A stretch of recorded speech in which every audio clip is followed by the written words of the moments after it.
በኢትዮጵያ በክልሎችና በዞኖች መካከል ያለው የውሃ አስተዳደር የሚመራበት የሕግ ማዕቀፍ መዘጋጀቱን የውሃና ኢነርጂ ሚኒስቴር በዚሁ ሳምንት ማሳወቁም ይታወሳል። ሚኒስቴር መስሪያ ቤቱ ያሳወቀው በአዲስ አበባ በተካሄደው ሁለተኛው የውሃና ኢነርጂ ሳምንት አውደ ርዕይ ላይ ሲሆን የሀገሪቱን የውሃ ሀብት ለንጹህ መጠጥና ለታዳሽ ኃይል በአግባቡ ከማዋል ባሻገር በቀጠናው ሀገራት የኃይል ትስስር ለመፍጠር ኢትዮጵያ አበክራ እየሰራች ነው ብለዋል። ፍስሐ ደሳለኝ በሁለተኛው የውሃና ኢነርጂ ሳምንት አውደ ርዕይ ላይ የተነገሩ ተጨማሪ ዝርዝር መረጃዎች በማካተት ተከታዩን ጥንቅር አዘጋጅቶታል። ሁለተኛው የውሃና ኢነርጂ ሳምንት በአዲስ አበባ ሳይንስ ሙዚየም ባሳለፍነው ሳምንት ሲካሄድ የኢፌዴሪ ምክትል ጠቅላይ ሚኒስትር ተመስገን ጥሩነህ የአፍሪካ ሀገራት የውሃ ሚኒስትሮች ምክር ቤት ፕሬዝዳንት እንዲሁም የናይል ቤዝን ኢኒሼቲቭ ዋና ዳይሬክተርና የሴኔጋል የውሃ ሚኒስትርን ጨምሮ ሌሎች የቀጠናው ሀገራት የውሃ ዘርፍ አመራሮች ተሳትፈዋል። የውሃና ኢነርጂ ሚኒስቴር ከሌሎቹ አጋሮቹ ጋር በጋራ ያዘጋጀውን መርሃ ግብር የከፈቱት ምክትል ጠቅላይ ሚኒስትር ተመስገን ጥሩነህ ኢትዮጵያ ለቀጠናው የኃይል ትስስር መጠናከር የድርሻዋን እየተወጣች ትገኛለች ነበር ያሉት። Millions of Ethiopians now enjoy clean energy. አሁን ላይ በሚሊዮን የሚቆጠሩ ኢትዮጵያውያን ከብክለት የጸዳ የኃይል አማራጭን እየተጠቀሙ ነው። ጎረቤት ሀገራትም እያደገ ካለው የኃይል ልማት ተጠቃሚ ናቸው። ኢትዮጵያ የአፍሪካ ቀንድ የኃይል ማዕከል ለመሆን መንገድ ላይ ናት። የታዳሽ ኃይልን ለጅቡቲ፣ ሱዳንና ኬንያ እያቀረበች ነው እና በቅርቡም ለሌሎች ሀገራት ማቅረብ ትጀምራለች። ነገር ግን ይሄ ስለ ኃይል ብቻ አይደለም። ይሄ ስለ ጋራ ብልጽግና፣ ስለ መረጋጋትና ለአዋሳኞቻችን ተስፋን ስለማጋራት እንጂ። It is about hope shared across borders.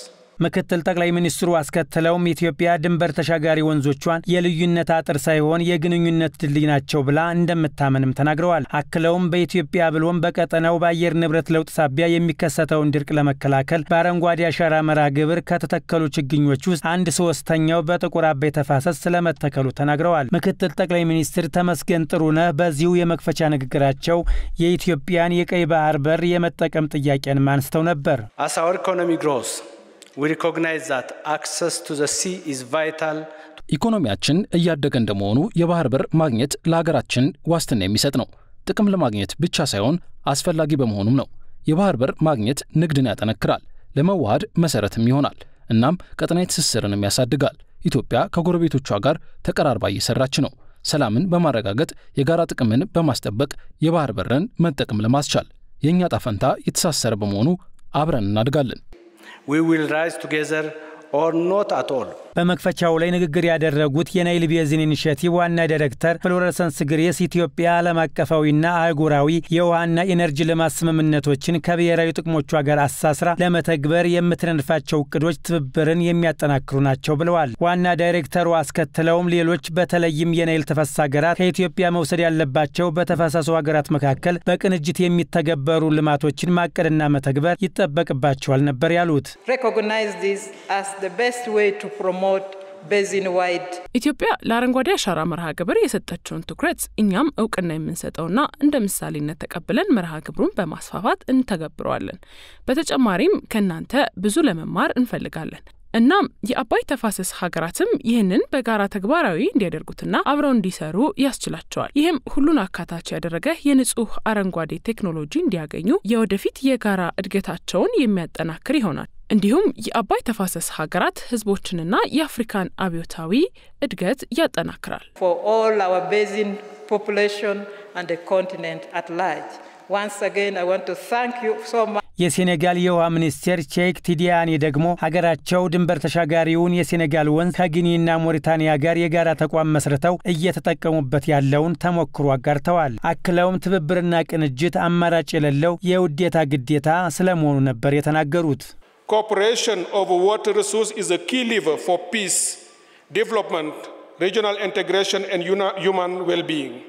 የውሃ ምንጭን በአግባቡ መጠቀም መቻል ለቀጠናው ሰላምና እድገት ለሰው ልጆች መሰረታዊ ፍላጎት መሟላት ቁልፍ ጉዳይ ነው።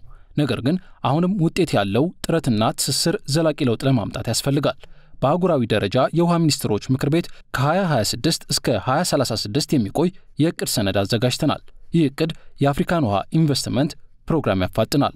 To accelerate the African Water Investment Program, which aims to mobilize additional investments to fast-track progress.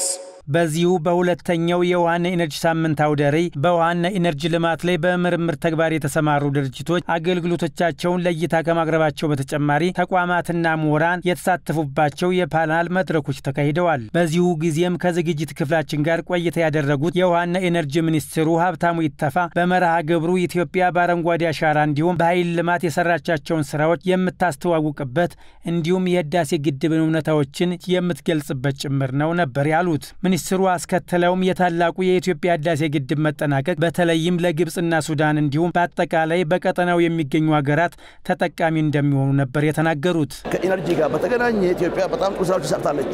ህዳሴ ግድብ ማሳያችን ነው። በጣም ለብዙ ዓመታት ኢትዮጵያውያን በጨለማ ኖሮ ይሄን ግድብ እንዳንገነባ በተሰሩ ስራዎቻችን ሳንሰራ ቆይተናል። ነገር ግን ባለፉት ጊዜ በነበረው ከፍተኛ አሁን ያመራቁ ቁጥጥር በመኖሩ ኢትዮጵያ ህዳሴ ግድብ አለች። ኬንያ 50 ግድቦች ጀምር ነው። ታንዛኒያም ይጀምራል። ሁሉም ይጀምራል። ነገ ጭቅጭቅ ከሚሆን በቤዚን የሚሻለው በአንድ ጥላ ስር ቁጭ ብሎ የሲኤፍኤውን ተቀብሎ የናይል ሪቨር ቤዚን ኮሚሽኑን አደራጅቶ አግዞ መሄዱ አይ ቲንክ ያዋጣል።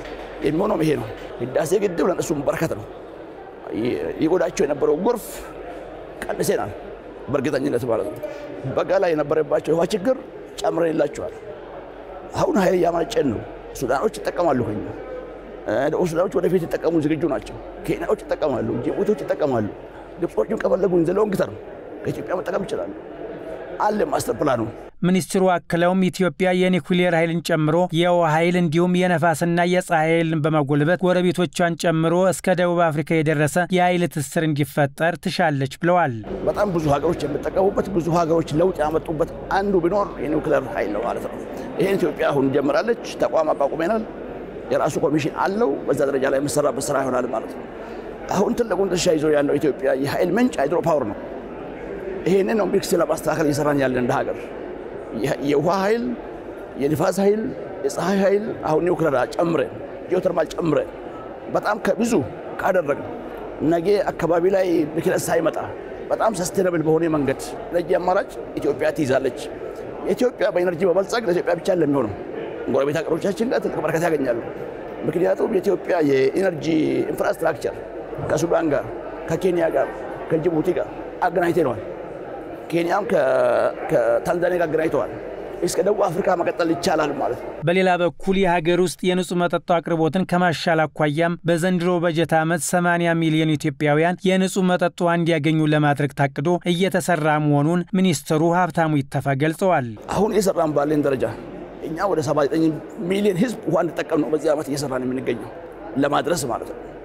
ስለዚህ የቀጣይ ዓመታት እቅዶቻችን አሁን ያለው ህዝብ ብዛት በ4-5 ዓመት ውስጥ ውሃ ማግኘት መቻል አለባቸው።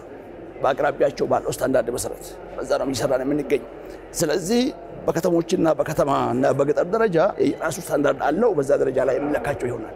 ነገር ግን በአማካይ 2018 ላይ ትልቁ እቅዳችን 79 ሚሊዮን ህዝብ ወይ 80 ሚሊዮን የሚጠጋ ማህበረሰብ የንጹህ ውሃ ተጠቃሚ ይሆናል ብለን እንሰራለን።